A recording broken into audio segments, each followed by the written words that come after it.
Ya, puji Tuhan. Ya, malam ini kita akan kembali meneruskan dari Mazmur pasal yang keempat. Ya, kita sudah memasuki Mazmur pasal yang keempat. Satu pasal yang kelihatannya mempunyai isi yang mirip-mirip dengan pasal yang ketiga yang kita bahas minggu lalu. Ya, ada sebagian penafsir mengatakan kemungkinan besar pasal 3 dan pasal 4 ini merupakan satu kesatuan ya daripada Daud. Tetapi kalau kita melihat dalam detailnya, kita akan menemukan bahwa kedua mazmur ini mempunyai latar belakang dan juga mempunyai sifat yang berbeda satu dengan yang lain. Sehingga kita percaya bahwa di dalam dua mazmur ini mereka dituliskan dalam keadaan yang berbeda, sehingga mungkin latar belakangnya berbeda. Memang di sini dikatakan bahwa Mazmur ini juga dituliskan oleh Daud. Ya. Jadi kedua-duanya mempunyai beberapa kemiripan. Yang pertama, kedua Mazmur ditulis oleh Daud dan ditulis pada masa kesusahan dan pada masa dia sangat tertekan hatinya. Dan keduanya juga merincikan tentang orang-orang yang menentang Daud, orang-orang yang mengejar Daud, orang-orang yang mau mencelakakan Daud, ya, yaitu musuh-musuh Daud. Juga berbicara tentang bagaimana Tuhan mendatangkan damai sejahtera, ketenangan hati yang diperlukan oleh Daud, ya. Tetapi juga kita melihat beberapa perbedaan.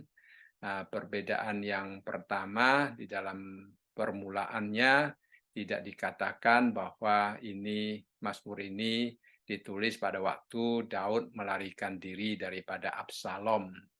Cuma dituliskan tentang musik yang akan dipakai. Ya, jadi musik yang akan dipakai menunjukkan suatu perbedaan dengan Mazmur yang satunya. Jadi kita melihat bahwa Mazmur ini agak sedikit berbeda. Ya, sebelumnya kita akan membaca dulu akan Mazmur ini. Ya, kita melihat di dalam ayat yang pertama dikatakan untuk pemimpin biduan dengan permainan kecapi, Mazmur Daud. Apabila aku berseru, jawablah aku, ya Allah, yang membenarkan aku. Di dalam kesesakan engkau memberi kelegaan kepadaku. Kasihanilah aku dan dengarkanlah doaku. Hai orang-orang, berapa lama lagi kemuliaanku dinodai? Berapa lama lagi kamu mencintai yang sia-sia dan mencari kebohongan? Ketahuilah bahwa Tuhan telah memilih baginya seorang yang dikasihinya. Tuhan mendengarkan apabila aku berseru kepadanya. Biarlah kamu marah, tetapi jangan berbuat dosa. Berkata-katalah dalam hatimu di tempat tidurmu, tetapi tetaplah diam. Persembahkanlah korban yang benar dan percayalah kepada Tuhan. Banyak orang berkata, siapa yang akan memperlihatkan yang baik kepada kita? Biarlah cahaya wajah-Mu menyinari kami, ya Tuhan. Engkau telah memberikan sukacita kepadaku, lebih banyak daripada mereka ketika mereka kelimpahan gandum dan anggur.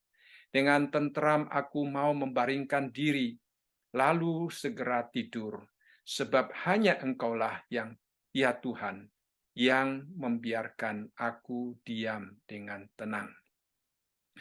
Jadi kalau kita melihat di dalam ayat yang pertama itu juga merupakan satu superskripsi, ya, yaitu satu penjelasan tentang Mazmur ini, dan dikatakan Mazmur ini dituliskan untuk pemimpin biduan.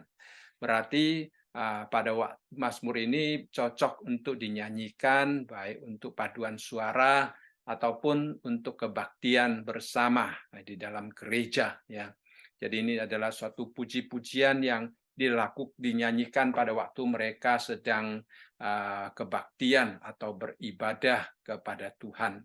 Jadi Mazmur ini ditulis secara khusus untuk kebaktian gereja, ya, disampaikan kepada pemimpin biduan. Lalu kemudian dikatakan kalimat yang kedua dengan permainan kecapi ya. Jadi Mazmur ini ditulis dengan bukan dengan terompet, bukan dengan rebana, tetapi dengan kecapi ya, alat musik petik yang lembut, yaitu untuk menunjukkan tentang nada daripada musik ini, nada daripada Mazmur ini adalah nada yang sedih ya. Itu merupakan satu ratapan, satu permohonan ya, satu doa yang disampaikan kepada Tuhan. Jadi dari sini kita dapat melihat bahwa keadaan yang ada di dalam hati pemazmur pada waktu dia menuliskan akan mazmur ini adalah dalam keadaan yang sedih, sehingga musiknya juga dia mengatakan memakai kecapi ya. Lalu kemudian kita juga melihat di sini berkata bahwa mazmur ini adalah mazmur yang dituliskan oleh Daud ya. Ayat pasal yang ketiga juga Mazmur pasal 3 juga menunjukkan tentang penulisnya, yaitu Daud. Nah, jika kita menyelidiki akan keadaan situasi yang menyedihkan di dalam kehidupan Daud, ya ada kemungkinan sebagian orang mengatakan kemungkinan digabung dengan pasal yang ketiga pada waktu Daud melarikan diri dari Absalom ya. Tetapi juga ada kemungkinan Daud di dalam kesempatan yang lain ya, seperti pada waktu orang Amalek ya datang menghancurkan kota Siklak ya. Kita melihat di dalam 1 Samuel pasal yang ke-30 ayat yang ke-6, kalau kita membaca dari ayat yang pertama dikatakan bahwa Daud serta orang-orangnya sampai di Siklak, lalu kemudian melihat bahwa kota Siklak itu dihancurkan ya, karena dihancurkan oleh orang-orang Amalek. Kemudian perempuan-perempuan dan semua orang-orang yang ada di sana, baik tua maupun muda, ditawan sama mereka ya. Kemudian mereka tidak membunuh, mereka hanya menggiring akan tawanan itu dan mereka pergi ke tempat lain. Jadi ketika Daud sampai di kota itu, Daud juga dikatakan di dalam ayat yang ketiga bahwa Daud melihat bahwa kota itu terbakar habis dan istri mereka ya, juga anak-anak mereka, baik yang laki-laki maupun perempuan, semua ditawan. Jadi orang-orang Daud dengan orang-orang Daud ya, istri-istri orang-orang yang mengikuti Daud dan juga anak-anak mereka semua ya ditawan. Lalu di dalam ayat yang keempat mengatakan, lalu menangislah Daud dan rakyat yang bersama-sama dengan dia itu dengan nyaring sampai mereka tidak kuat lagi menangis. Jadi itu adalah keadaan yang sangat menyedihkan. Ya, kita tahu biasanya laki-laki jarang meneteskan air mata. Ini Daud, dia menangis dengan sangat keras katanya. Mengapa? Dikatakan kedua istri Daud juga ditawan dan yaitu Ahinoam dan Yisrael, perempuan Yisrael, dua-duanya ditawan dan juga orang-orang lain ya banyak yang ditawan.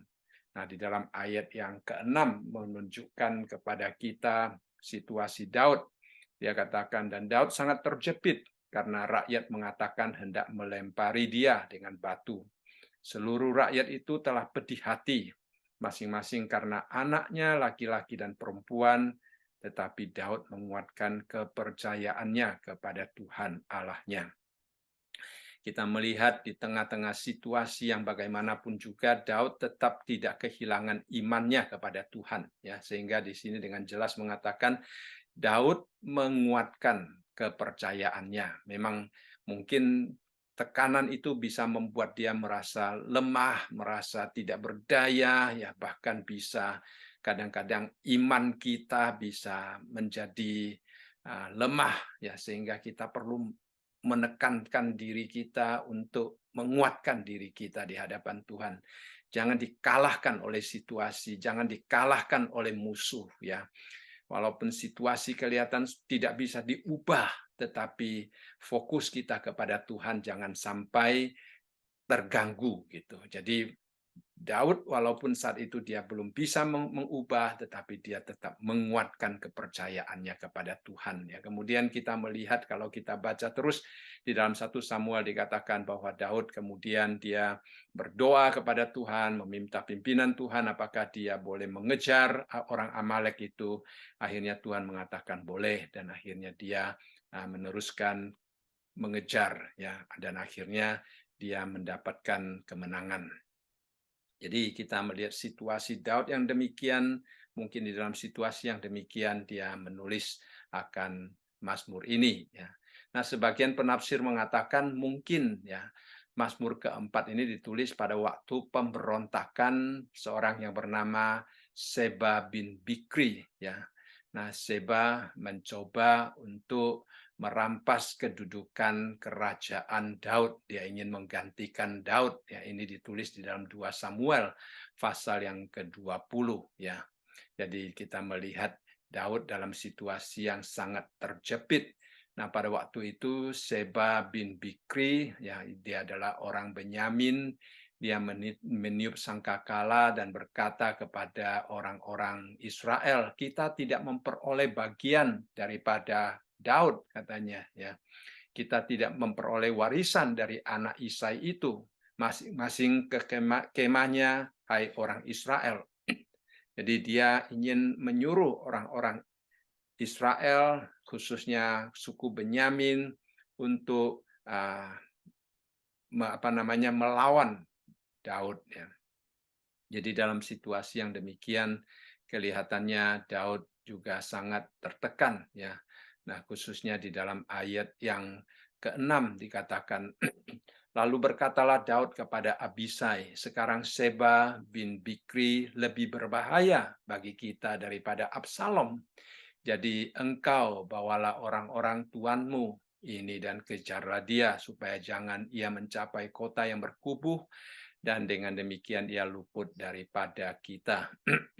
Jadi Absalom ya pada waktu Daud menghadapi Absalom, Absalom juga cukup berbahaya karena Absalom ingin merebut kerajaannya, ingin membunuh ayahnya ya Daud dan kemudian Absalom dikalahkan dan Daud mengatakan Seba bin Bikri lebih berbahaya daripada Absalom. Ya, jadi itu adalah satu situasi yang mungkin bisa menjadi tekanan bagi Daud. Ya. Karena di dalam ayat yang kedua dikatakan, apabila aku berseru, jawablah aku ya Tuhan, ya Allah, dan membenarkan aku. Di dalam kesesakan engkau memberi kelegaan kepadaku. Kasihanilah aku dan dengarkanlah doaku. Jadi Daud dalam situasi yang sangat tertekan, dia itu berdoa kepada Tuhan.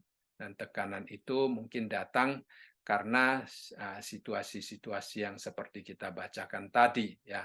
Intinya adalah bahwa Daud dalam penulisan Mazmur ini ya dia berada di dalam situasi yang sangat tertekan dan dia ingin datang kepada Tuhan untuk meminta pertolongan daripada Tuhan, untuk meminta pelepasan daripada Tuhan ya. Jadi kita dapat belajar hal yang sangat indah daripada Mazmur ini malam ini, yaitu meskipun masalah ada di sekitar kita, bahkan masalah yang terburuk sekalipun, ya, kita dapat menemukan keselamatan dan ketenangan dan juga pelepasan daripada Tuhan, ya. Kita melihat bagaimana pada akhirnya Daud mendapatkan ketenangan. Dan juga kita dapat juga melihat bagaimana Mazmur ini akan menyembuhkan luka-luka yang ada di dalam hidup kita. Seorang penulis mengatakan bahwa Mazmur ini seharusnya menjadi balsem bagi jiwa kita saat ini. Ya. Kita sedang menghadapi banyak tantangan, banyak kesulitan di dalam hidup, berbagai macam pencobaan di dalam hidup. Ya. Dan Mazmur ini dapat menjadi satu topangan bagi kita, penyembuhan di dalam hati kita. Jadi jika hari ini saudara ada yang sedang menghadapi kesulitan atau tantangan, ya kita harus yakin bahwa bagaimana Tuhan melepaskan Daud, Tuhan juga dapat melepaskan kita. Ya, jadi dengan mempelajari ini akan sangat menolong. Ya, seorang yang bernama Tim Keller dia berkata demikian, saat Anda berada dalam krisis, tidak ada waktu untuk duduk memberikan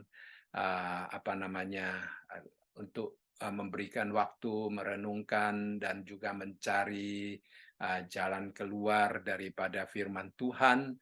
Dia katakan sebaiknya sebelum kita menghadapi masalah-masalah, kita selalu meluangkan waktu untuk belajar firman Tuhan, menguatkan iman kita, supaya pada waktu masalah datang, kita sudah siap untuk menghadapinya. Ya. Nah, seorang yang bernama D.A. Carson, dia juga mengatakan kita perlu membangun satu struktur pemikiran Kristiani yang kokoh, ya, daripada firman Tuhan, sehingga pada waktu penderitaan, kesulitan datang, ya seperti kita baru saja melewati masa-masa pandemi, ya, nah kita siap untuk menghadapinya. Ya. Seorang penulis lain mengatakan di dalam dunia terbagi dua tipe manusia. Yang pertama yang sudah mengalami pencobaan besar dan kemudian mengetahui Tuhan itu dapat dipercaya, yang belum pernah mengalami pencobaan yang besar, tetapi belajar, ya perlu belajar bagaimana mengenal, menggali akan keindahan-keindahan yang Tuhan dapat berikan kepada kita. Jadi pada prinsipnya kita akan belajar akan Mazmur ini, kita akan melihat bagaimana Tuhan ya memberkati Daud. Nah, pertama-tama di dalam ayat yang kedua dan ketiga kita melihat bagaimana Daud menjerit di hadapan Tuhan. Daud berteriak di hadapan Tuhan. Daud meminta pertolongan daripada Tuhan. Dia katakan, apabila aku berseru, jawablah aku, ya Allah, yang membenarkan aku. Di dalam kesesakan engkau memberi kelegaan kepadaku. Kasihanilah aku dan dengarkanlah doaku. Hai orang-orang, berapa lama lagi kemuliaanku dinodai? Berapa lama lagi kamu mencintai yang sia-sia dan mencari kebohongan? Jadi kita melihat di sini seruan yang disampaikan oleh Daud. Seruan yang pertama di dalam ayat yang kedua itu disampaikan kepada Tuhan. Ya.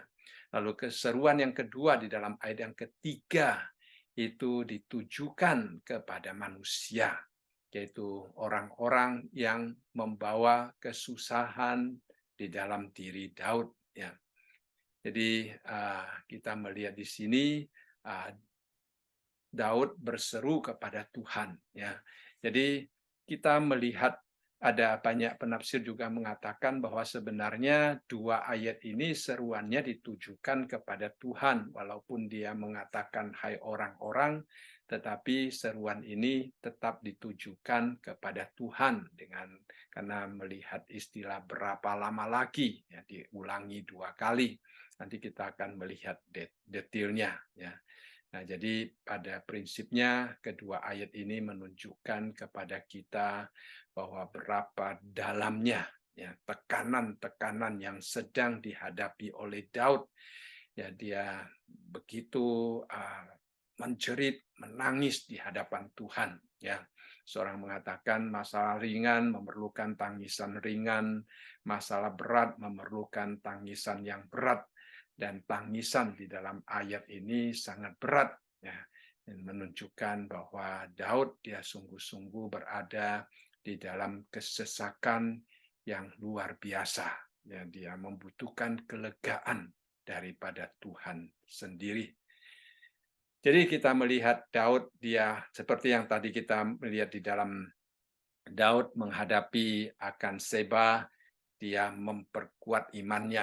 Ya, Daud menghadapi orang Amalek, dia memperkuat imannya. Ya, dalam ayat ini kita juga melihat di dalam keadaan-keadaan yang susah, ya, Daud datang kepada Tuhan. Jadi saudara memang kadang-kadang di dalam kita menghadapi suatu situasi yang begitu berat, mungkin juga bisa menekan kita sampai kita merasa tidak ingin berdoa. Ya, kita tidak ingin datang kepada Tuhan lagi karena seolah-olah situasinya itu begitu berat dan begitu susah, ya. Nah, tetapi justru di dalam situasi yang demikian kita harus belajar seperti Daud menguatkan iman kita, ya. Kita memaksa diri kita untuk berdoa, memaksa diri kita untuk datang kepada Tuhan karena Dialah satu-satunya tempat yang dapat kita andalkan, ya. Tidak ada tempat lain yang dapat kita andalkan lagi, ya. Kita melihat Daud, ya, dia sebagai raja, tetapi dia di dalam tekanan yang sedemikian rupa, ya, dia kehormatannya dinodai, kemuliaannya dinodai katanya. Jadi dia sudah dalam keadaan yang begitu tertekan, ya, dia tidak ada jalan lain selain dia datang kepada Tuhan, ya. Jadi dia juga tidak menunjukkan bagaimana dia merencanakan, ya, sesuatu. Dia tidak mengatakan meminta Tuhan memberikan hikmat supaya dia merencanakan, tidak. Dia serahkan kepada Tuhan. Dia tahu Tuhan adalah Allah yang telah memanggil dia, yang telah memilih dia dan menempatkan dia sebagai raja di dalam kerajaan di Israel. Dia juga tahu bahwa situasi ini juga diizinkan oleh Allah, ya. Cuma dia ingin agar supaya Tuhan mempercepat penderitaannya berlalu, ya, sehingga dia mengatakan berapa lama lagi, ya. Dia terus di sini berseru kepada Tuhan, ya. Jadi kita melihat yang kita butuhkan di dalam situasi-situasi yang susah adalah kita berdoa kepada Tuhan. Ya, kita melihat bagaimana Daud di dalam bagian ini juga merenungkan tentang kebaikan Tuhan, tentang kasih Tuhan. Ya, di dalam ayat yang kedua dikatakan, apabila aku berseru, jawablah aku, ya Allah, yang membenarkan aku. Ya, jadi dia tetap memuji kebesaran Tuhan, memuji kekudusan Tuhan. Ya, jadi dia tetap mengingat akan sifat-sifat Tuhan yang telah bekerja di dalam hidupnya. Dan dia katakan di dalam kesesakan engkau memberikan kelegaan. Ya. Ayat kalimat ini bisa merupakan satu kalimat yang mengingat akan masa lalu, juga bisa menunjukkan tentang doa daripada Daud agar supaya Tuhan kembali, ya, menolong dia. Karena kita tahu bahwa Daud, ya, dia menghadapi banyak kesesakan, tetapi Tuhan memberikan kelegaan kepada dia. Dia berulang kali dikejar oleh Saul, ya. Saul ingin mencoba untuk membunuh dia. Ya, dia juga berhadapan dengan Goliat, ya. Nah, saudara sekalian, memang kalau kita membaca cerita tentang Daud mengalahkan Goliat itu seperti sangat gampang, ya, saudara sekalian. Dia mengambil batu, kemudian dia memukulnya, ya, dahi kena dahinya dan Goliat meninggal. Ya, itu kelihatannya gampang, tetapi kita kalau merenungkan dengan mendalam, kita melihat Daud bagaimana dia ditolak oleh kakak-kakak saudara-saudaranya, ya, dia dihina oleh saudara-saudaranya, ya, dia begitu banyak tantangan sebelum dia mengalahkan Goliat. Dan di dalam menghadapi Goliat, kalau dia sebagai manusia tentunya juga dia tidak mengetahui apakah dia akan menang atau kalah. Jadi tentunya juga ada tantangan di dalam hatinya, ya. Tetapi kita melihat bagaimana Daud, dia berserah sepenuhnya kepada Tuhan, dia datang dalam nama Tuhan, ya. Jadi di dalam kesesakan engkau memberikan kelegaan kepadaku, itu juga bisa menunjukkan satu proklamasi tentang bagaimana Tuhan adalah Tuhan yang dapat diandalkan, Tuhan adalah Tuhan yang dapat dia harapkan, ya, Tuhan yang dapat memberikan kelegaan, kelepasan kepada dia, ya. Jadi itu adalah satu deklarasi dia tentang bagaimana Tuhan itu akan tetap bekerja di dalam hidupnya. Dan kalimat selanjutnya, dia memohon kepada Tuhan. Dia katakan, kasihanilah aku dan dengarkanlah doaku. Ya, jadi kita melihat di sini ya dia percaya sepenuhnya kepada Tuhan dan dia juga memohon kemurah hatian Tuhan. Dia memohon Tuhan menunjukkan belas kasihan kepadanya. Kemudian yang seperti saya katakan tadi di dalam ayat yang ketiga, dia mengatakan, hai orang-orang, berapa lama lagi kemuliaanku dinodai? Berapa lama lagi kamu mencintai yang sia-sia dan mencari kebohongan, ya, penipuan. Ya. Kita melihat dia berulang kali bertanya, berapa lama lagi? Berapa lama lagi engkau akan mencintai sesuatu yang tidak berharga, ya, sesuatu yang akan merusak orang lain. Ya. Nah, dikatakan di sini dengan istilah hai orang-orang. Ya, ini mirip dengan apa yang kita baca di dalam Mazmur pasal yang kedua. Ya, dikatakan mengapa rusuh bangsa-bangsa, mengapa suku-suku bangsa mereka-reka perkara yang sia-sia. Jadi memang kelihatannya dia sedang bertanya, ya, kelihatannya dia sedang bertanya. Tetapi ada banyak penafsir mengatakan ini adalah pertanyaan yang bersifat retoris. Ya, bersifat retoris itu sebenarnya menyampaikan suatu pernyataan dengan cara atau dalam bentuk pertanyaan. Ya, dia sebenarnya menyampaikan suatu pernyataan di sini. Dia ingin di dalam pasal yang kedua, yang pertama dia ingin memberitahukan kepada bangsa-bangsa dan suku-suku bangsa bahwa usaha mereka itu akan sia-sia, tidak ada artinya, tidak mendatangkan faedah apa-apa. Ya. Nah, di dalam ayat yang ketiga juga dia menyatakan sesuatu secara retoris, ya, artinya dia walaupun sepertinya bertanya, tetapi dia memberitahukan kepada mereka bahwa usaha mereka itu sebenarnya sia-sia, ya, bahwa apa yang mereka lakukan itu sebenarnya tidak mendatangkan hasil yang memuaskan mereka sendiri. Jadi Daud di sini dengan cara yang demikian untuk mengingatkan mereka. Ya. Kita melihat Daud adalah seorang raja yang seharusnya dihormati. Ya. Tetapi kita melihat di sini mereka tidak menunjukkan rasa hormat mereka kepada Daud. Ya. Nah, Daud di dalam ayat ini menunjukkan tentang doanya kepada Tuhan melalui ungkapan yang dia sampaikan kepada orang-orang. Ya. Jadi walaupun dia berbicara kepada orang-orang, banyak yang percaya bahwa itu adalah doa. Ya, itu adalah doa agar fitnah daripada orang-orang itu segera berhenti. Ya, agar kejahatan yang dilakukan oleh orang-orang itu segera berhenti. Ya, Mazmur berseru kepada Tuhan, memang kadang-kadang Tuhan tidak langsung menjawab. Ya, kita melihat di dalam Mazmur pasal yang ke-10, nanti kita akan membahas lebih detail di dalamnya, dikatakan, mengapa engkau berdiri jauh-jauh ya Tuhan, dan menyembunyikan dirimu dalam waktu-waktu kesesakan. Seolah-olah Tuhan tidak mendengarkan dia, seolah-olah Tuhan menyembunyikan diri daripadanya. Ya. Nah, kadang-kadang mungkin kita juga merasakan hal yang sama, ya. Sepertinya doa kita tidak mendapatkan jawaban daripada Tuhan, apakah Tuhan sungguh-sungguh mendengarkan saya atau tidak, ya. Lalu di dalam pasal yang ke-13 dan yang kedua dia katakan, berapa lama lagi Tuhan kau lupakan aku terus-menerus? Berapa lama lagi kau sembunyikan wajahmu terhadap aku?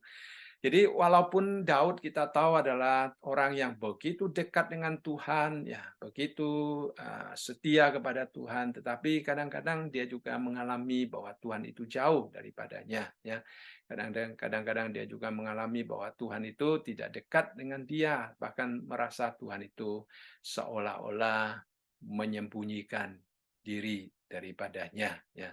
Nah, saat ini dia kemuliaannya sedang dirusak atau sedang dihina, sedang diinjak-injak oleh orang lain, ya. Dia minta Tuhan mendengarkan dia, lalu dia bertanya dengan pertanyaan, "Berapa lama lagi?" Ya, berapa lama lagi? Lalu kemudian kita melihat di dalam ayat yang keempat dan ayat yang kelima tentang bagaimana dia beralih dan berseru. Ya, dia katakan di dalam ayat yang keempat, "Ketahuilah bahwa Tuhan telah memilih baginya seorang yang dikasihinya. Tuhan mendengarkan apabila aku berseru kepadanya. Biarlah kamu marah, tetapi jangan berbuat dosa. Berkata-katalah dalam hatimu di tempat tidurmu, tetapi tetaplah diam." Ya, ayat-ayat ini sangat indah, disusun dengan sangat indah. Ya, kita melihat sekali lagi Daud di sini, ya, dia berdoa dan dia berseru kepada orang-orang di dalam ayat yang ketiga, lalu di dalam ayat yang keempat dia juga mengumumkan, ya, menyatakan kepada manusia-manusia yang mencoba untuk menyerang dia. Dia katakan, "Ketahuilah bahwa Tuhan telah memilih baginya seorang yang dikasihinya." Jadi di sini kita melihat, ya, orang Tuhan akan mendengarkan doa kita, tetapi Tuhan juga mendengarkan doa orang yang dikasihinya, ya. Nah, bagaimana kita dapat menjadi orang yang dikasihinya itu merupakan kunci saya rasa yang sangat penting, ya. Kita harus selalu bertanya kepada diri kita sendiri, ya, apakah saya adalah orang yang dikasihi Tuhan, ya. Nah, kalau saya adalah orang yang dikasihi Tuhan, saya percaya bahwa Tuhan akan mendengarkan seruan saya.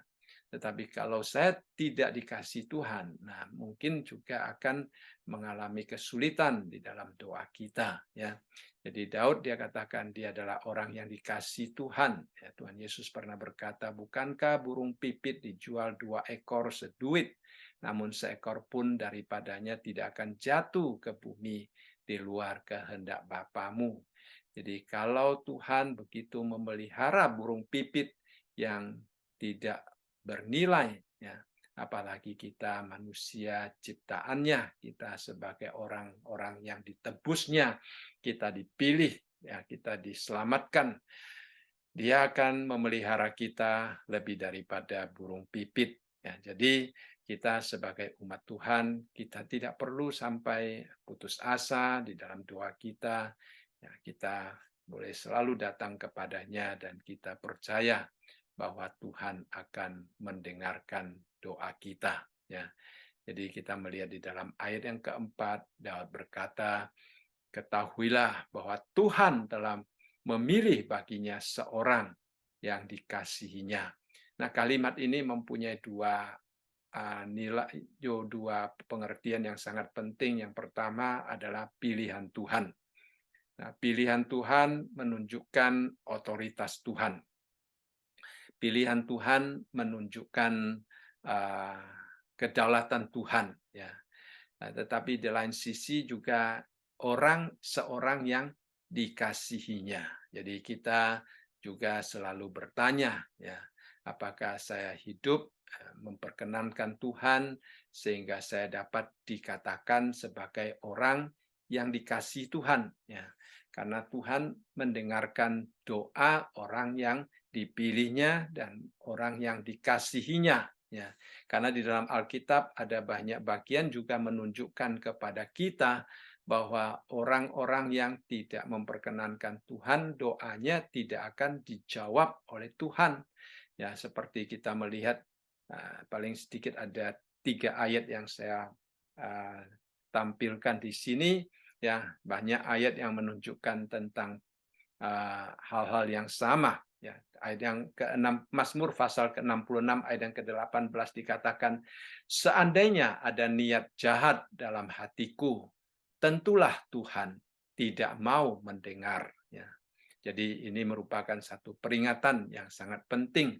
Sebelum kita berdoa kepada Tuhan, kita perlu juga mengintrospeksi diri kita. Apakah ada niat jahat di dalam hati kita? kalau ada niat jahat di dalam hati kita, dikatakan bahwa Tuhan tidak akan mendengar doa kita. Nah, di dalam Mazmur pasal yang ke-18 ayat yang ke-42 juga mengatakan, mereka berteriak minta tolong, tetapi tidak ada yang menyelamatkan. Mereka berteriak kepada Tuhan, tetapi Ia tidak menjawab mereka. Ya, jadi Tuhan mengapa tidak menjawab mereka? Jadi ini ada hubungan dengan niat hati seseorang. Ya, kalau niat kita jahat, Tuhan tidak akan mendengar. Di dalam Amsal pasal yang ke-28 ayat yang ke-9 dikatakan, siapa memalingkan telinganya untuk tidak mendengarkan hukum, juga doanya adalah kekejian. Jadi kita melihat di sini hubungan kita dengan Tuhan, ya, bagaimana sikap kita terhadap firman Tuhan itu sangat diperhatikan oleh Tuhan. Ya. Kalau kita tidak mengindahkan firman Tuhan, dengan istilah di sini dikatakan kalau kita memalingkan telinga kita ya untuk tidak mendengarkan hukum ya kalau kita tidak memperhatikan firman Tuhan dengan baik, tidak melakukan firman Tuhan dengan baik, dikatakan doa kita itu merupakan satu kekejian ya di hadapan Tuhan. Jadi ini adalah peringatan-peringatan bagi kita ya. Tapi Daud dia mengatakan apa di sini? Dia mengatakan bahwa Tuhan mendengarkan doanya.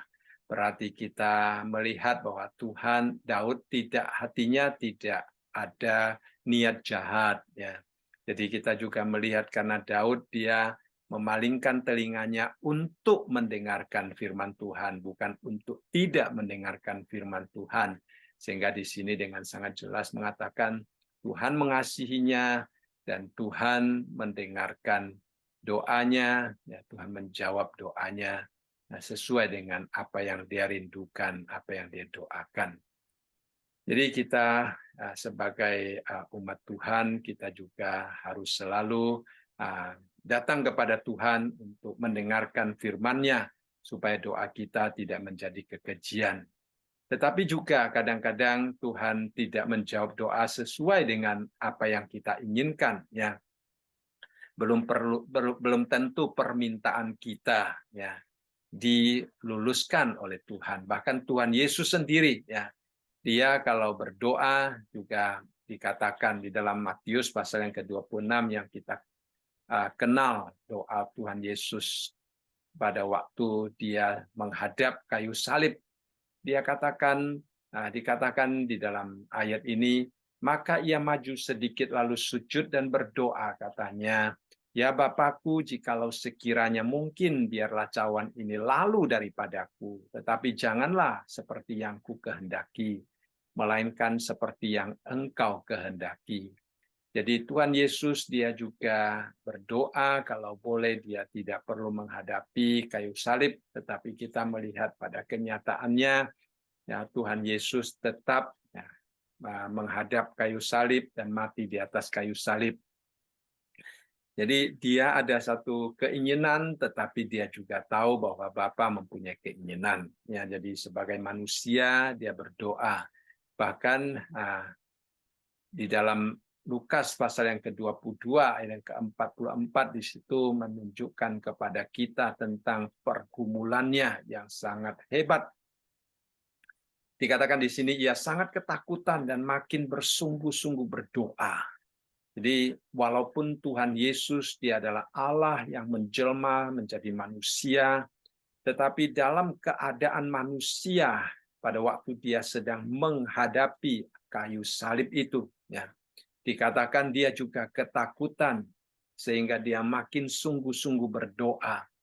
Jadi di sini menunjukkan kepada kita Tuhan Yesus menjelma menjadi manusia itu adalah sesuatu yang real, yang nyata. Dia benar-benar menjadi manusia. Ya. Jadi tidak seperti yang ada sebagian orang tidak percaya bahwa Yesus itu menjadi manusia, yang hanya berpura-pura mengambil rupa seperti manusia. Tetapi kalau kita melihat dengan adanya pergumulan yang seperti begini, ya seperti berani mengatakan kita mempunyai imam besar yang agung yang juga merasakan kelemahan-kelemahan kita. Dalam arti dia juga merasakan ketakutan pada waktu menghadapi kayu salib. Sehingga dia bersungguh-sungguh berdoa. Bagaimana keadaan ketakutannya? Kalimat selanjutnya, ya Lukas dia menuliskan demikian, peluhnya menjadi seperti titik-titik darah yang bertetesan ke tanah. Ya, kita mungkin belum pernah mengalami keringat kita itu seperti titik darah, saudara sekalian. Ya, mengapa keringat itu bisa seperti titik darah? Itu karena pergumulan yang terlalu berat di dalam hidupnya. Ya, itu adalah sesuatu keadaan yang sungguh-sungguh dialami oleh Tuhan Yesus pada waktu dia sedang berdoa meminta Tuhan menyingkirkan cawan tersebut. Tetapi kita melihat bahwa doanya juga tidak mendapatkan jawaban sehingga dia harus tetap untuk menghadapi kayu salib yang telah disediakan oleh Tuhan.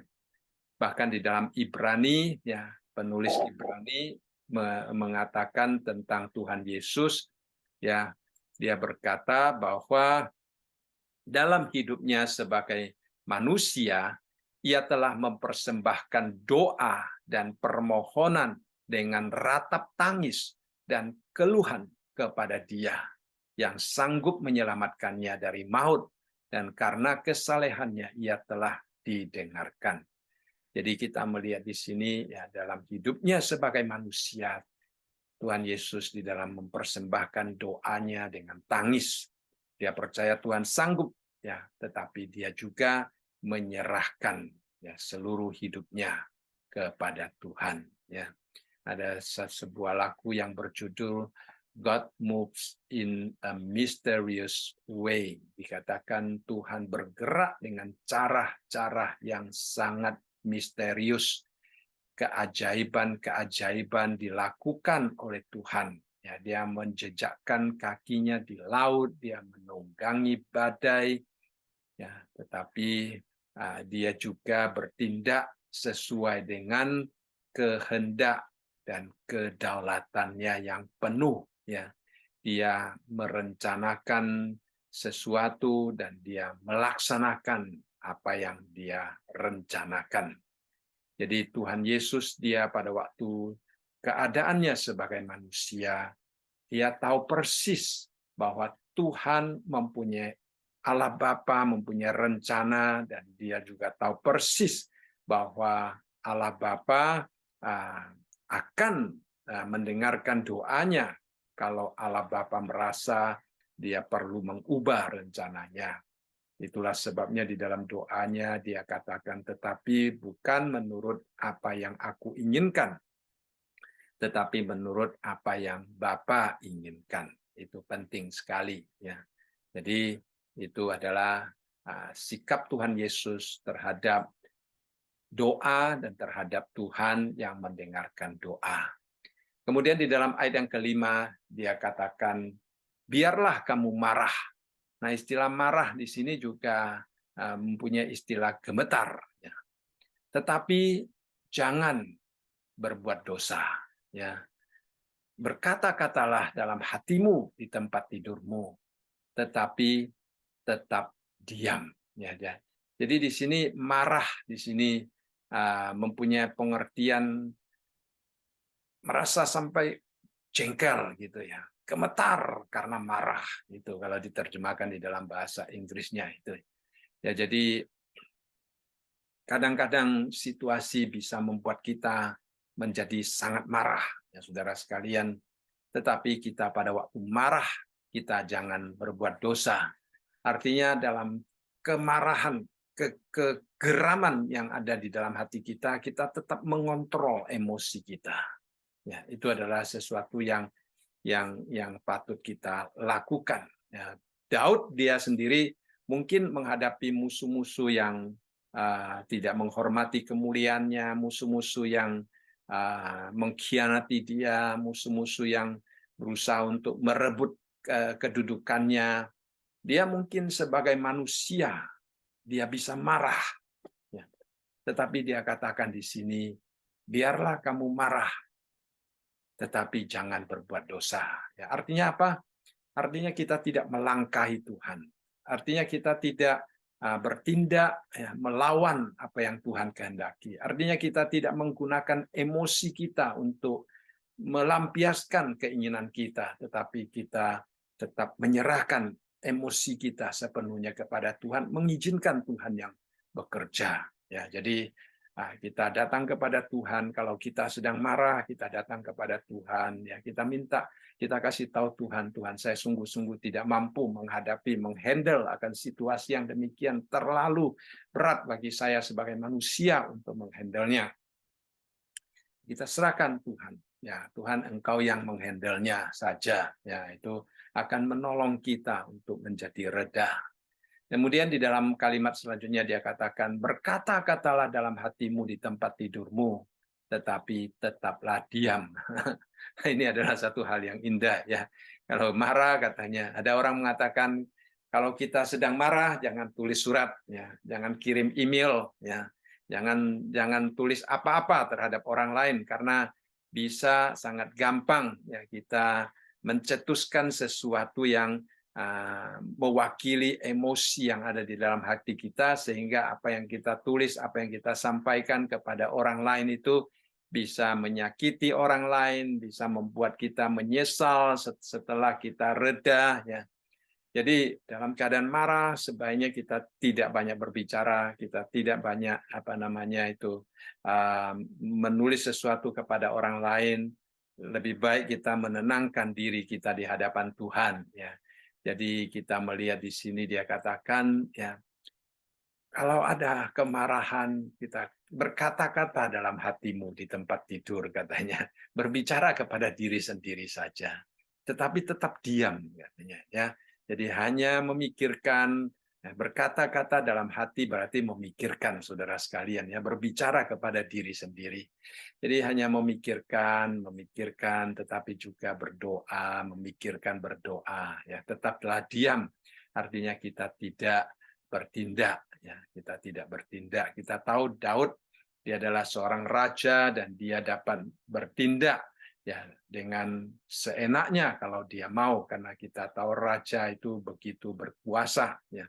Akan tetapi dia tetap mengatakan dia hanya merenungkan semuanya di dalam hatinya saja ya.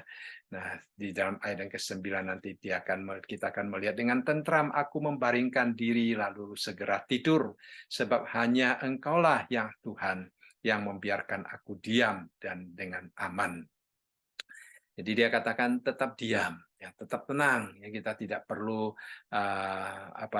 membalas orang lain dengan kekuatan kita, dengan cara kita, ya kita boleh berpikir, kita boleh berkata-kata kepada diri kita sendiri, ya, mungkin kita juga boleh menyampaikan semuanya itu di dalam doa ya kepada Tuhan, tetapi kita tidak bertindak sesuatu yang pada akhirnya akan mendatangkan akibat yang kita sendiri sesalkan ya, di kemudian hari, yaitu adalah sesuatu yang diajarkan oleh pemazmur di sini yang merupakan satu hal yang sangat indah yang patut kita pelajari.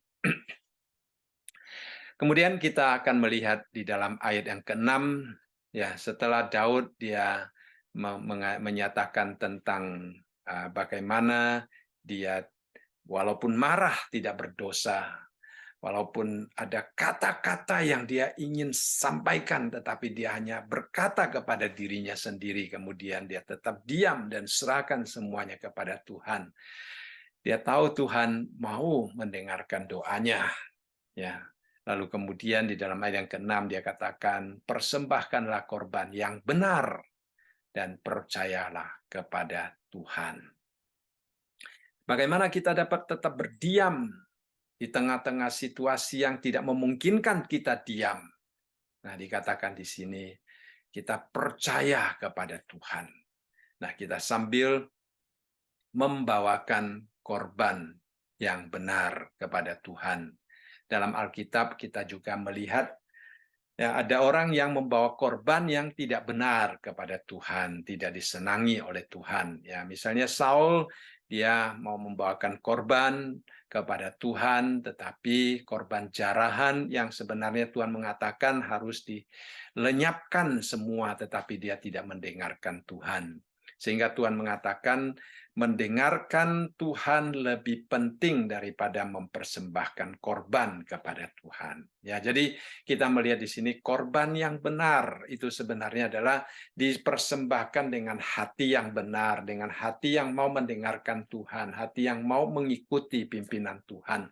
Korbannya baru benar di hadapan Tuhan. Ya, jadi kita bersyukur kepada Tuhan pada hari ini kita tidak menyampaikan korban seperti orang Israel di zaman Perjanjian Barat lama, karena Tuhan Yesus sendiri telah menjadi korban dan mempersembahkan korban di atas mezbah ya sekali untuk selama-lamanya. Dan kita hari ini karena Tuhan Yesus dia adalah korban kita ya, kita tidak perlu lagi hidup menyampaikan korban seperti yang dikatakan di dalam Ibrani pasal yang ke-13 dan ke-15 dikatakan, sebab itu marilah kita oleh Dia senantiasa mempersembahkan korban syukur kepada Allah, yaitu ucapan bibir yang memuliakan namanya. Dan janganlah kamu lupa berbuat baik dan memberi bantuan, sebab korban-korban yang demikian yang berkenan kepada Allah. Jadi orang-orang Israel pada perjanjian lama mereka membawa kambing, domba, ya, mereka membawa merpati, ya, untuk dipersembahkan kepada Tuhan sebagai korban, untuk dibakar di mezbah. Hari ini kita juga mempersembahkan korban, ya, tetapi korban kita adalah korban syukur yang kita sampaikan dengan bibir kita yang memuliakan Tuhan. Ya, jadi kata-kata kita ya itu adalah korban yang kita sampaikan kepada Tuhan. Ya, baik kata-kata kita sehari-hari, kata-kata yang kita ucapkan, kita harus selalu sadar bahwa itu adalah korban yang kita persembahkan di hadapan Tuhan. Apakah itu menyenangkan Tuhan atau tidak, ya itu akan menentukan apakah korban kita itu korban yang benar atau korban yang tidak benar. Jadi kita perlu memperhatikan ucapan bibir kita, ya ucapan bibir kita sehari-hari, ya kadang-kadang kita tidak sadar ya kita dapat mengucapkan kata-kata yang mungkin tidak disenangi orang, tidak disenangi Tuhan ya. Dulu ada satu dosen saya waktu saya masih di sekolah teologi, dia mengatakan coba ya, waktu itu belum ada cellphone ya, belum ada alat rekaman yang canggih ya, dia katakan coba taruh satu rekaman di rumah ya seharian, biarkan merekam ya, waktu itu masih pakai kaset. Dia katakan coba direkam ya, sadar atau tidak sadar suara kita direkam, nanti malam hari kita dengar ya. Ada berapa kata yang kita sendiri senang, ada berapa kata yang kita ucapkan yang kita sendiri tidak sukai ya katanya. Nah, gitu akan menolong kita untuk mengintrospeksi diri kita katanya. Jadi memang kadang-kadang secara sadar atau tidak sadar ya kita dapat mengucapkan kata yang baik dan yang tidak baik ya di dalam percakapan kita. Jadi kita harus selalu melatih diri kita supaya ucapan bibir kita itu sungguh-sungguh merupakan korban syukur yang kita sampaikan kepada Allah yang dapat memuliakan nama Tuhan. Dan juga korban yang lain yang dapat kita lakukan adalah dikatakan di sini berbuat baik dan memberi bantuan. Ya, ini adalah korban-korban yang memperkenankan Allah. Jadi ada 3 macam korban yang kita lakukan pada hari ini menurut Ibrani pasal yang ke-13 ya ayat yang ke-15 sampai 16 ini ya. Kita tidak membawa binatang-binatang untuk dipersembahkan di atas mezbah, tetapi kita mempersembahkan korban dengan ucapan bibir kita ya, dengan berbuat baik ya, dengan memberi bantuan kepada orang lain. Ya, ini adalah korban yang dapat kita sampaikan kepada Tuhan. Ya, jadi Tuhan akan berkenan kepada korban kita. Kemudian di dalam ayat yang ketujuh dikatakan banyak orang berkata, siapa yang akan memperlihatkan yang baik kepada kita? Biarlah cahaya wajah-Mu menyinari kami, ya Tuhan. Nah, kembali dia mengingat-ingat akan perkataan-perkataan orang yang mencoba untuk membuat dia down, ya, mencoba untuk menghina dia, ya, mencoba untuk menekan dia. Ya. Daud dalam keadaan tersesak, orang-orang menambahkan kata-kata yang mengatakan siapa yang akan menolong dia. Ya. Seperti pada waktu kita belajar di dalam pasal yang ketiga, kita juga melihat di dalam pasal yang ketiga dikatakan, ayat yang ketiga dikatakan, banyak orang yang berkata tentang aku, baginya tidak ada pertolongan daripada Allah. Ya, jadi pada waktu Daud dikejar oleh Absalom, banyak orang mengatakan, wah, tidak ada pertolongan dari Allah untuk Daud. Ya, Daud tidak akan ditolong lagi. Daud pasti mati. Daud pasti kehilangan kerajaannya. Daud pasti tidak akan kembali lagi ke Yerusalem. Ya. Jadi mereka mengatakan, wah, Daud itu sudah tidak ada harapan lagi. Ya. Jadi kita melihat di sini, Daud mengatakanlah juga, siapa yang akan memperlihatkan yang baik kepada kita? Ya. Seolah-olah tidak ada. Ya. Tetapi kita melihat Daud berkata apa? Biarlah cahaya wajah-Mu menyinari kami. Itu sudah cukup, saudara sekalian. Ya. Doa Daud sangat tulus. Dia tahu siapakah dia. Dia tahu hidupnya. Ya. Sehingga dia berkata, Tuhan biarlah cahaya wajah-Mu menyinari kami. Artinya apa? Tuhan, Engkau mengetahui keadaan saya. Engkau mengenal saya. Kalau saya tidak menyenangkan Engkau, pada waktu cahaya-Mu menyinari saya, maka saya akan hangus oleh cahaya-Mu.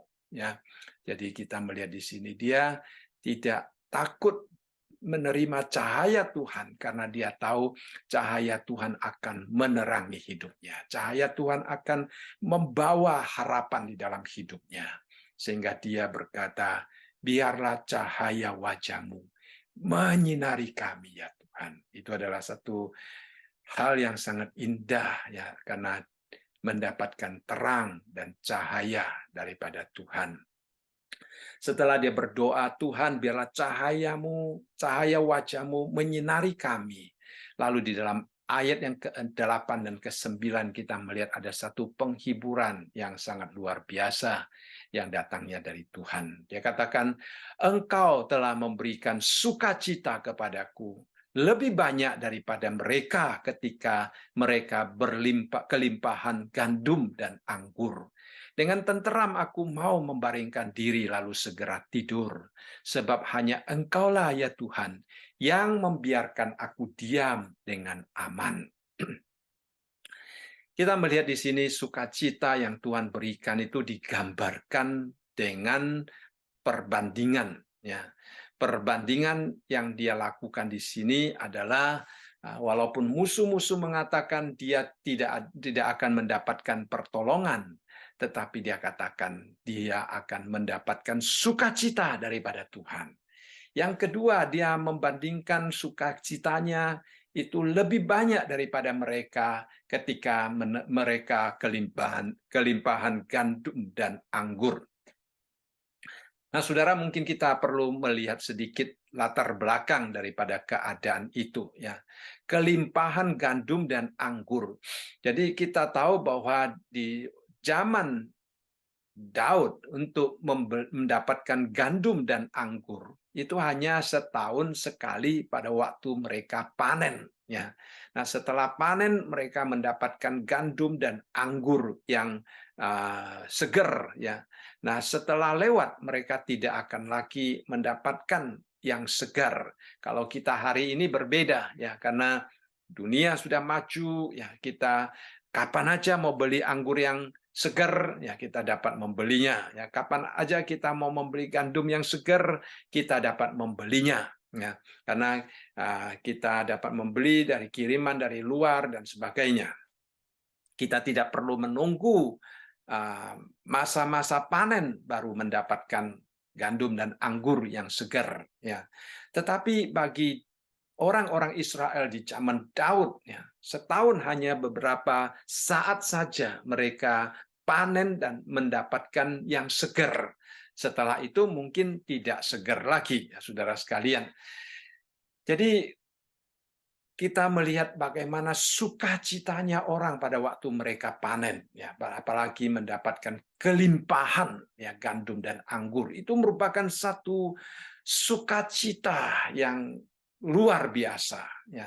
Akan tetapi Daud mengatakan, sukacita yang saya terima daripada Tuhan itu lebih besar daripada sukacita mereka. Ya, jadi itu adalah sesuatu perbandingan yang indah yang menunjukkan kepada kita bahwa Daud, ya, dia berserah kepada Tuhan, penyerahannya kepada Tuhan tidak sia-sia, saudara sekalian. Ya, kadang-kadang kita mungkin juga bertanya-tanya, ya, apakah penyerahan saya, kesetiaan saya, ya, kepada Tuhan itu ada artinya atau tidak, ya, saudara sekalian. Kadang-kadang kita merasa doa saya apakah didengar oleh Tuhan, ya. Tetapi dari pengalaman Daud kita melihat Tuhan tidak pernah akan mengecewakan kita. Ya, Tuhan tidak pernah akan mengecewakan kita. Dia mengetahui situasi kita. Ya, seperti di dalam 1 Petrus, ya, Petrus juga memuji Tuhan dan berkata, terpujilah Allah dan Bapa Tuhan kita Yesus Kristus yang karena rahmat-Nya yang besar telah melahirkan kita kembali oleh kebangkitan Yesus Kristus dari antara orang mati kepada suatu hidup yang penuh pengharapan untuk menerima suatu bagian yang tidak dapat binasa, yang tidak dapat cemar dan yang tidak dapat layu, yang tersimpan di surga bagi kamu, yaitu kamu yang dipelihara dalam kekuatan Allah oleh karena imanmu sementara kamu menantikan keselamatan yang telah tersedia untuk dinyatakan pada zaman akhir. Lalu dikatakan bergembiralah akan hal itu, sekalipun sekarang ini kamu seketika harus berduka cita oleh berbagai-bagai pencobaan. Maksud semuanya itu ialah untuk membuktikan kemurnian imanmu yang jauh lebih tinggi nilainya daripada emas yang fana, yang diuji kemurniannya dengan api, sehingga kamu memperoleh puji-pujian dan kemuliaan dan kehormatan pada hari Tuhan Yesus menyatakan diri. Sekalipun kamu belum pernah melihat Dia, namun kamu mengasihinya, kamu percaya kepadanya, sekalipun kamu sekarang tidak melihatnya. Kamu bergembira karena sukacita yang mulia dan yang tidak terkatakan. Karena kamu telah mencapai tujuan imanmu, yaitu keselamatan jiwamu. Kita melihat di dalam pujian ini, ya, kita melihat Petrus di dalam ayat yang ketiga dia berbicara tentang kemurahan Tuhan. Di dalam ayat yang keempat dia berbicara tentang warisan yang kita terima daripada Tuhan. Di dalam ayat yang keenam dia berbicara tentang keselamatan yang Tuhan berikan kepada kita sehingga kita bergembira senantiasa di dalam Tuhan. Lalu kemudian di dalam ayat yang ketujuh kita melihat pengharapan yang Tuhan berikan, ya, di dalam Tuhan Yesus. Ini adalah satu kegembiraan, satu sukacita yang telah Tuhan nyatakan di dalam hidup kita. Ya, jadi sukacita yang demikian itu juga yang dialami oleh pemazmur yaitu Daud. Dan di sini kita melihat sumber sukacita kita adalah datangnya daripada Tuhan. Ya, Tuhan telah memberikan sukacita kepadaku. Jadi dalam dunia mungkin kita melihat situasi, melihat keadaan, melihat orang-orang yang di sekitar kita, kita tidak akan mendapatkan sukacita. Ya, kadang-kadang bahkan menekan hati kita, ya, seperti dikatakan dalam ayat sebelumnya, mungkin bisa membuat kita marah, ya, mungkin bisa membuat kita mau mengata-katakan sesuatu, tetapi Daud mengatakan, berkata-katalah dalam hatimu, tetapi tetap diam, katanya. Ya, marah, tetapi jangan berbuat dosa. Nah, kalau kita dapat begitu mengontrol akan emosi kita dan menyerahkan semuanya kepada Tuhan, maka kita juga akan mengalami apa yang dialami oleh Daud di sini, yaitu Tuhan yang memberikan sukacita yang dia butuhkan di dalam hidupnya. Kemudian kita melihat ayat yang ke-9, ketenteraman, kedamaian yang sejati yang Tuhan telah berikan kepada Daud. Ya, dia sungguh-sungguh merasakan ketenteraman yang sejati yang datangnya daripada Tuhan. Dia katakan, dengan tentram aku mau membaringkan diri, lalu segera tidur. Untuk seperti Daud tetap bisa tidur di tengah-tengah masalah, itu tidak gampang, saudara sekalian, kalau tidak ada ketenteraman yang datangnya daripada Tuhan. Ya, kadang-kadang kita masalah sedikit aja kita mungkin sudah sangat sulit untuk sungguh-sungguh dapat tidur, saudara sekalian. Kita akan terus memikirkan dan memikirkan dan memikirkan. Ya. Tetapi kalau pikiran kita serahkan kepada Tuhan, kalau kita tahu Tuhan sendiri yang akan menyelesaikan masalah kita, maka kita dapat beristirahat dengan tenang. Jadi di sini dikatakan, dengan tentram aku mau membaringkan diri, lalu segera tidur, katanya. Tidak perlu lama-lama, saudara sekalian. Calvin mengatakan, ya John Calvin, dia mengatakan, Daud menikmati keamanan dan ketenangan seolah-olah dia dilindungi oleh semua perlindungan yang ada di bumi ini. Ya, jadi sungguh-sungguh ya dia mendapatkan perlindungan yang sedemikian rupa, ya, sehingga dia dapat beristirahat dengan tenang, ya saudara sekalian. Itulah keindahan, ya. Jadi sebagai kesimpulan kita belajar daripada Daud, ya, sebagai umat pilihan Tuhan, sebagai orang yang hidup takut akan Tuhan, kita tidak akan menjadi orang yang bebas masalah. Ya, tidak berarti kita tidak akan menghadapi masalah. Dan kalau masalah datang, kalau ada orang yang menekan kita, kalau ada keadaan sulit yang menekan kita, itu jangan terus mempertanyakan iman kita kepada Tuhan. Tidak perlu, ya. Kita hanya perlu datang kepada Tuhan seperti Daud, berseru kepada Tuhan, berserah kepada Tuhan, ya. Nah, kadang-kadang Tuhan tidak menjawab langsung, sehingga kita melihat di situ Daud mengatakan berapa kali, ya, berulang-ulang kali dia katakan, berapa kali Tuhan, berapa lama Tuhan, berapa lama Tuhan, ya. Jadi dia bertanya terus, berapa lama Tuhan.